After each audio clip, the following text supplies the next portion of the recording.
दिल्ली वाले जानते हैं कि ये दिल्ली का सुप्रसिद्ध रामलीला मैदान है। यहाँ बचपन से मैं आ रही हूँ।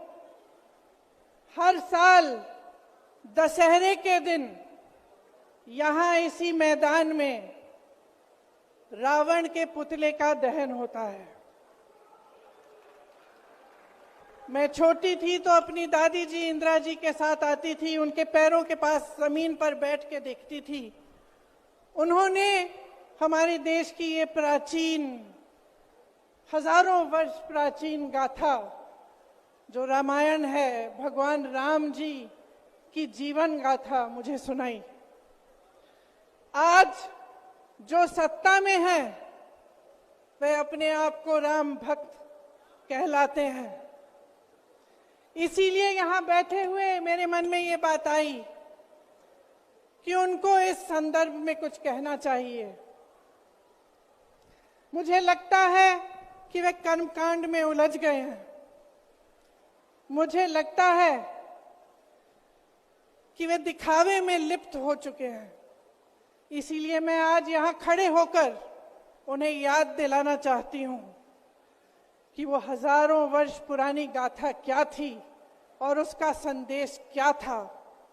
भगवान राम जब सत्य के लिए लड़े, उनके पास सत्ता नहीं थी। भगवान राम जब सत्य के लिए लड़े, उनके पास संसाधन नहीं थे। उनके पास तो रथ भी नहीं था। रथ रावण के पास था, संसाधन रावण के पास थे, सेना रावण के पास थी, सोना रावण के पास थी। वो तो सोने की लंका में रहता था। भगवान राम के पास सत्य था, आशा थी, आस्था थी, प्रेम था, परोपकार था, विनय था, धीरज था, साहस था और भगवान राम के पास सत्य था। मैं सत्ता में बैठे हुए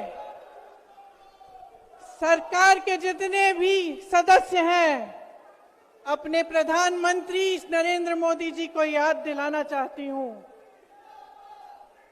कि इस जीवन राम भगवान के जीवन गाथा का क्या संदेश था। सत्ता सदैव नहीं रहती, सदैव नहीं रहती सत्ता। सत्ता आती है, जाती है, अहंकार चूर चूर होता है एक दिन।